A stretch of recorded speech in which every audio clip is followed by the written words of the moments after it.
ప్రభుత్వం కానీ కాంగ్రెస్ దేమో రైతు సంక్షోభ ప్రభుత్వం. ఇట్లా ఎవరి విషయం నిరుద్యోగులది అంతే కదా. నిరుద్యోగులకు మొదటి ఏడాదే 2 లక్షల ఉద్యోగాలని మీరే ఫ్రంట్ పేజ్ యాడ్లు ఇస్తారు.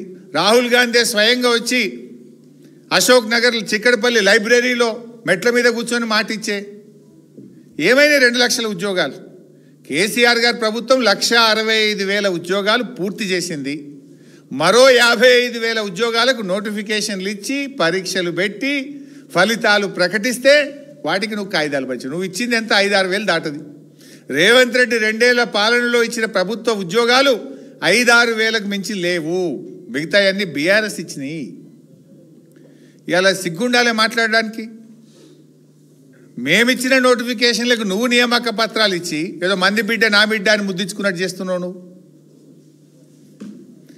ఇలా రేవంత్ రెడ్డి జాబ్ క్యాలెండర్ మేము అసెంబ్లీలో గట్టిగా అడిగినాం. ఓ జాబ్ క్యాలెండర్ పెట్టిండ్రు, చర్చ లేకుండా పారిపోయిండ్రు. అది జాబ్లెస్ క్యాలెండర్ అయింది. అరే ఏమైంది అని జాబ్ క్యాలెండర్ ప్రకారం ఎప్పుడు నోటిఫికేషన్లు ఇస్తావు అంటే జాబ్ క్యాలెండర్ నోటిఫికేషన్ రాలేదు కానీ మద్యం దుకాణాలకు నోటిఫికేషన్ ఇచ్చిండు. 2 నెలల ముందే ఇచ్చిండు నోటిఫికేషన్ మద్యం దుకాణాలకు.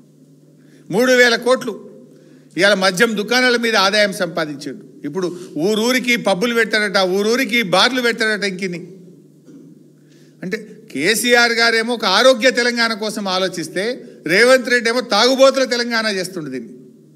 కేసీఆర్ గారేమో ఆరోగ్యశ్రీని 2 లక్షల నుంచి 5 లక్షలకు పెంచిండు. కేసీఆర్ కిట్టు పెట్టిండు. 33 జిల్లాల్లో 33 ప్రభుత్వ మెడికల్ కాలేజీలు పెట్టిండు. వైద్యాన్ని అద్భుతంగా చేసిండు కేసీఆర్ గారు.